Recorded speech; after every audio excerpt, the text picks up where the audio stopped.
And a month later, now we've got to create a new cage match. We know it as Hell in a Cell. And that's his first Hell in a Cell. It is the first Hell in a Cell. And it's the first chance we get to see KANE, the real life Glen Jacobs, who had suffered through a couple of really bad gimmicks in WWE, whether it was Fake Diesel or Isaac Yankem. And when you look back at some of the stuff he did in Memphis and Smoky Mountain, maybe those weren't even the worst ones. But still, KANE is here in 1997. What an important year. We talked about how critical 96 was, but 97 equally so. Main eventing WrestleMania, the whole KANE storyline, the big pay-per-view success at SummerSlam. Lots of really cool stuff happening to the Undertaker here in 97, and it pays off at WrestleMania in 98. Of course, in storyline, the Undertaker refuses to fight his brother, and the Undertaker is actually lit on fire at that Royal Rumble in 1998 in the coffin. So he comes back at WrestleMania 14, 1998, where the Austin era begins at the end of the night. But the Undertaker pins his brother KANE after not one, not two, but 3 tombstones. When you first saw the KANE character, did you assume, I mean, at the time I thought, okay, he'll come in with this Undertaker's brother gimmick for a while and they'll do that a year or two and then that'll run its course. And then that character will have to move on. What else can we do with this brother storyline? Little did we know we'd be doing it for like 20 more years. What'd you think of that KANE character when you first saw it? I'd like to tell you that I had the premonition it was going to be a hit, but I'm not that smart. I didn't think it would last this long, because that's a match that you can just pull out of let's have Undertaker KANE reunion or something along those lines. It was always there to book if you needed it. So I was a big fan of both those guys. I signed Glenn from Smoky Mountain, working for Cornette there in his territory at that time. So they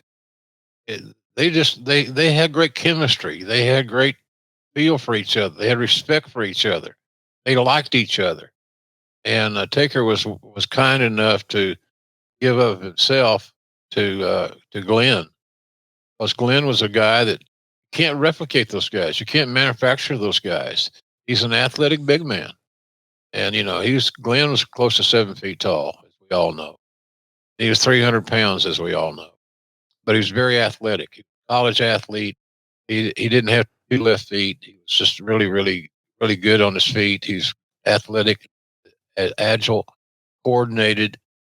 And Taker saw all those things and said, I want to get some of this, because we can have some great matches together. And they proved that to be very true. It was something nobody saw coming, this decades-long rivalry and feud and partnership, the Brothers of Destruction, if you will. But after WrestleMania, where a lot of people maybe thought that's the end, that's not the end. We get an Inferno match. In fact, the world's first ever, or the WWE's first ever Inferno match, where they're literally going to surround the ring with fire. Boy, we have a lot of confidence in the Undertaker to be superhuman. He's a real guy, folks. Maybe this wasn't the best idea. And the newsletters at the time, this is way back in 1998, if you can believe that.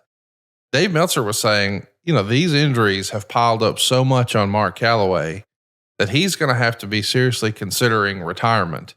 I mean, it was discussed a lot in 1998 in the newsletters, and we know it wouldn't happen for decades later. Do you remember having concerns whether or not he could continue? No, absolutely not. We knew he was, he didn't take any time off, and a guy that big needs time off to replenish their batteries and to freshen up, shall we say. But retirement, absolutely not. Not going to happen. We know that 1998 would be another special year for The Undertaker, not only because he's going to wrestle his brother at WrestleMania and then have an Inferno match, but oh, by the way, that summer, he's going to nearly kill a man. He's going to throw Mankind off of the Hell in a Cell, a match that will be synonymous with Mankind, Mick Foley, and The Undertaker and yourself forever. Right. We've talked about that in the archives as well, Grilling JR on YouTube.com. But we start to see a darker side of the Undertaker character. We're talking about the evolution of this persona. Well, he aligns himself with his brother Kane. He turns heel, and the Ministry of Darkness is born. And we Right. see a presentation of the Undertaker that is much darker than we've ever seen. Maybe he's a cult leader. Some would say it even had a satanic vibe.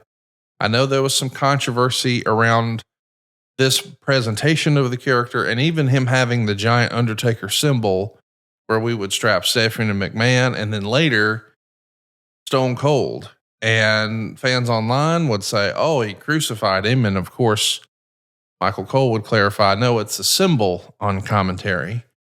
What do you think of this darker version, this Ministry of Darkness version of the Undertaker?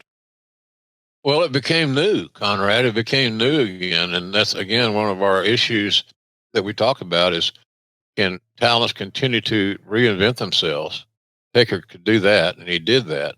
He had the courage to deviate from what had been working to try to do something different that also would be working.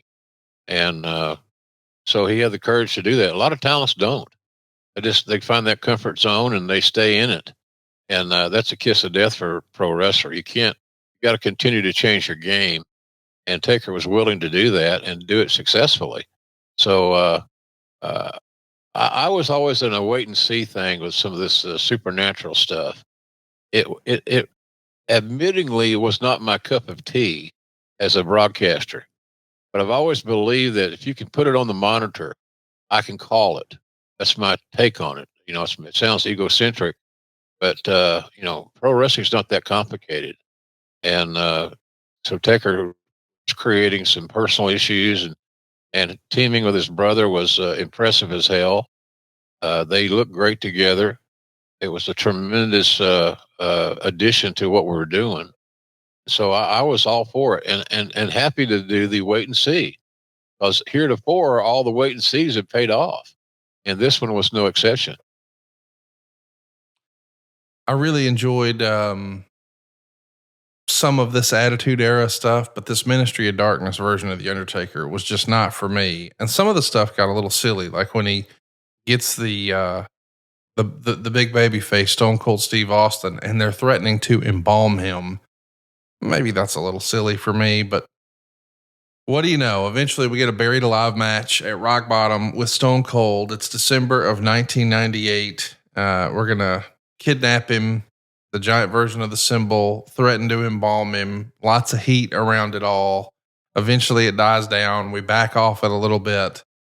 But at WrestleMania 15, and this is what Bruce Pritchard would call the Vince Russo WrestleMania, we see Undertaker in a Hell in a Cell match with the Big Boss Man. And after the match, Boss Man is hung from the cell, and they're raising the cell up in the arena with the Boss Man still there. I don't know, man. Some of this stuff we're really getting out there a little bit. Do you remember at any point the Undertaker raising his hand and saying, is this too far? I don't know about this. Well, as much as I respected Ray Traylor, the Big Boss Man, after working with him and Cowboy back in the day, I got a great relationship with Ray. He was a country boy like you and me, Conrad. He grew up in Georgia. So but I did have some reservations that Taker and Big Boss Man in the cell might have been a little bit of a stretch just based on both their skill sets. And so I just never doubted the fact that this is going to be successful. And it was successful as far as getting something done. Those guys overachieved, and it wasn't the greatest booking in the world. It had some voodoo and some hoodoo, and God, I feel like it's a guy on. Nobody does the voodoo like you do, Harvey Korman, Blazing Saddles, I think. So anyway, yeah, it was just another one of those wait and see things. Let's see how it works out, and let's trust Taker to make it better than we thought it might be, and he did.